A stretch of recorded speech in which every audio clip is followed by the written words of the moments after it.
Kaya sabi ko, na kailangan hindi lang ito dapat hanggang 2028. Kailangan Marcos pa rin. Marcos Romualdez after 2028. Baka po, pag hindi Marcos Romualdez, ibenta na po nila yung ibenta na po nila yung Pilipinas sa mga mananakop. Di ba?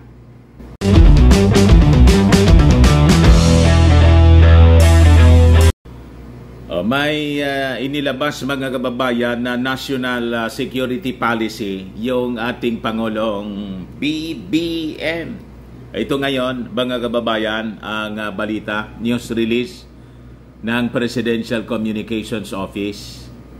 Sabi rito, PBBM approves adoption of National Security Policy 2023-2028. Ito yung tama.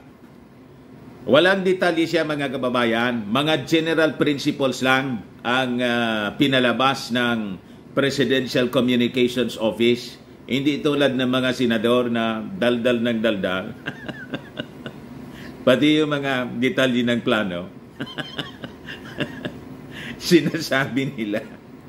Imbis makatulong mga kababayan sa national security ng ating bansa, ayon, nakapaganda patuloy yung kalaban, yung mga Chinese. Grandstanding kasi. Lagi yung pabibo, yung kanila pong iniisip, yung in aid of election. Di ba? But before ko mga kababayan ibigay sa inyo yung kwento, click subscribe muna dito sa ating YouTube channel. And hit the notification bell para lagi po kayong updated ng mga kaganapan dito sa ating bansa. Huwag na rin po ninyo na skip yung mga commercial ads para tuloy-tuloy ang pagbangon ng ating bagong Pilipinas. Ayos? So, i-share ko po ito sa inyo. Sabi rito, to effectively address national security challenges, President Ferdinand R. Marcos Jr. has approved the adoption of National Security Policy or NSP 2023-2028 that is consistent with his vision of a free, united, secure. Kita ninyo? National Security Policy, secure, peaceful, resilient, and prosperous Philippines. So, guiding principle po ito mga kababayan. Hindi tulad ng ng previous administration, tira lang ng tira, nalagay sa problema, sa security risk yung ating bansa. Tulad lang mga kababayan ng pag-approve ng mga request ng mga dayuang telecommunication companies na maglagay ng mga tower sa loob mismo ng sa loob mismo ng military camps natin. What? You see? Magko-compromise yung ating national security. Tapos nag-approve mga kababayan ng mga investments sa mismong security risk sector. Yung national Grid Corporation kontrolado ng China. What?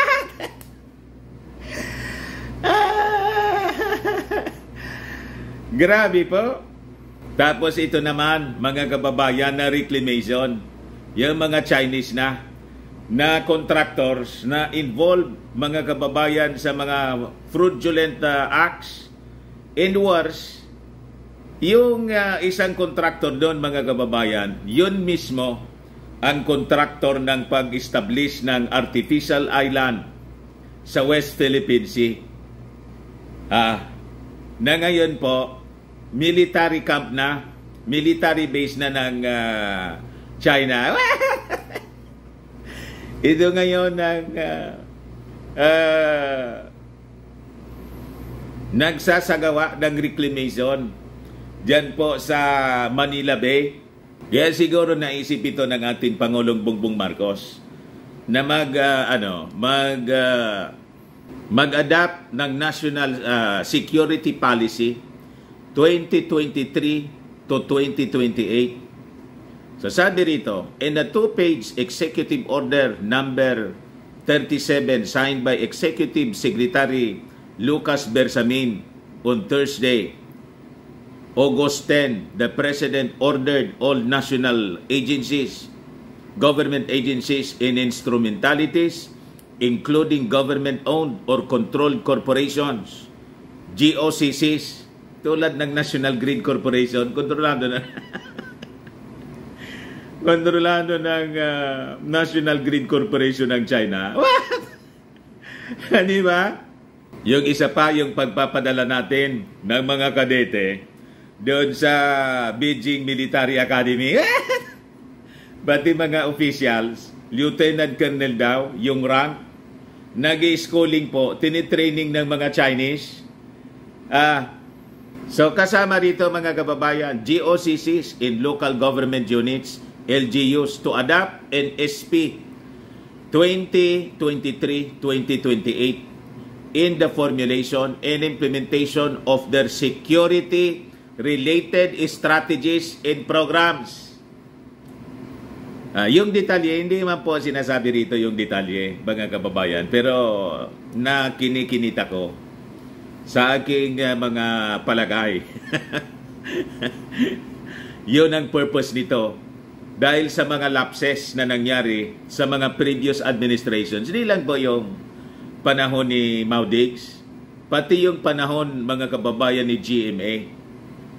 Doon nagsimula, 2004 pala, nagsimula mga kababayan, yung pagpapadala natin ng mga cadets, tinitraining ng mga Chinese. What? Na may interest sa ating territory. So sabi rito, the national government agencies and instrumentalities are also ordered to actively participate in the implementation of NSP 2023-2028 to achieve a whole-of-government approach to addressing national security issues and priorities consistent with their mandates in their respective areas of expertise or jurisdiction. Napaka-bright ng ating Pangulong BBM. Sabi ko, na kailangan hindi lang ito dapat hanggang 2028. Kailangan Marcos pa rin. Marcos Romualdez after 2028. Baka po, pag hindi Marcos Romualdez, ibenta na po nila yung ibenta na po nila yung Pilipinas sa mga mananakop. Di ba? So sabi rito, under the reporting and monitoring section, the NSP 2023-2028 is tasked to conduct periodic assessment and submit reports to the President and the National Security Council or NSC on the implementation of NSP and to coordinate with various national government agencies and instrumentalities.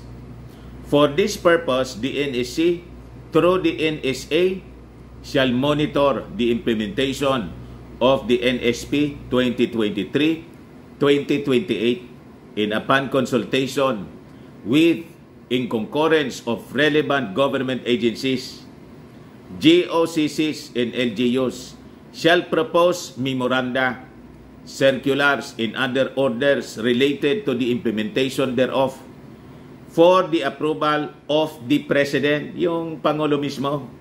Mga kababayan, yung mag-approve kung pwede ba yan o hindi. Hindi ito lang nang nangyari po sa kuwan, approve without thinking. Yung matatag curriculum ni Inday. Hindi man lang ni-review. Wala man kasi niya akong background sa education, kaya inayaan ko na sila.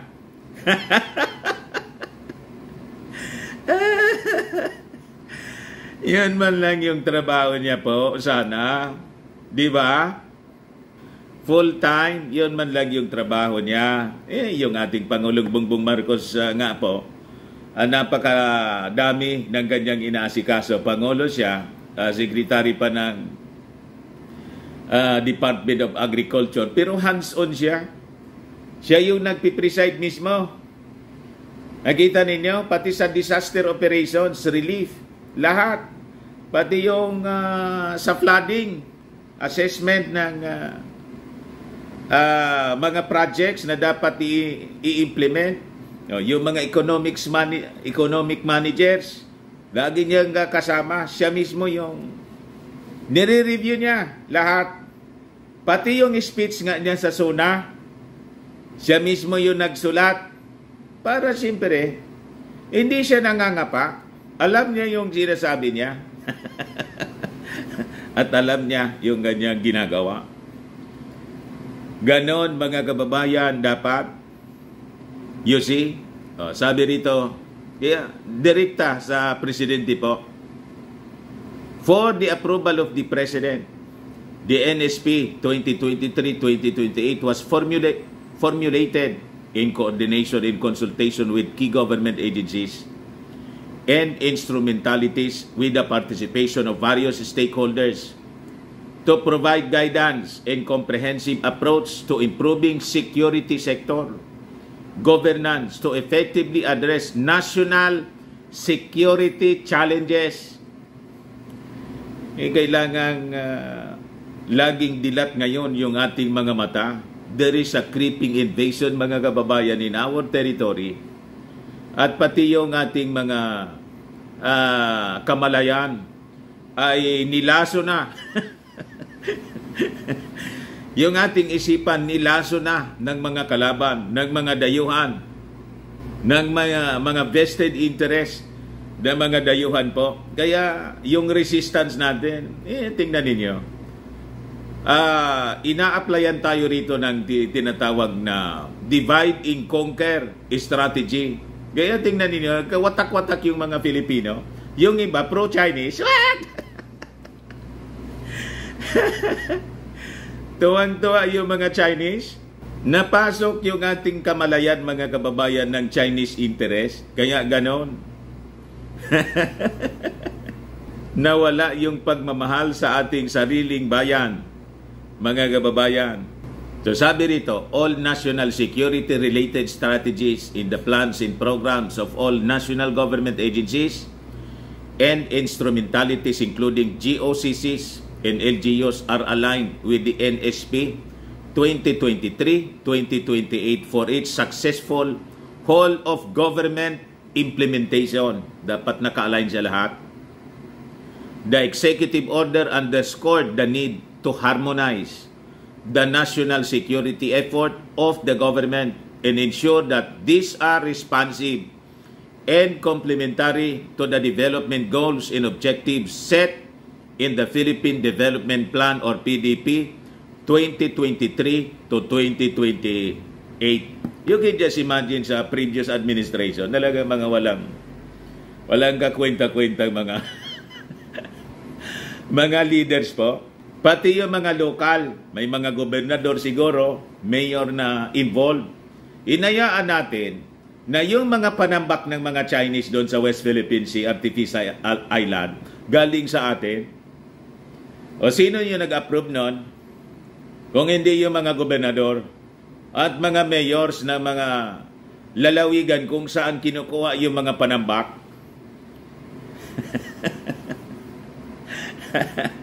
Ganon tayo sinalaula ng mga Chinese. Pero tingnan ninyo, marinig ninyo yung mga ibang mga vloggers na mga Filipino kunong makapili. Saka may mga taga-media, saka mga so-called political experts and former politicians. Ayon. Spokesman.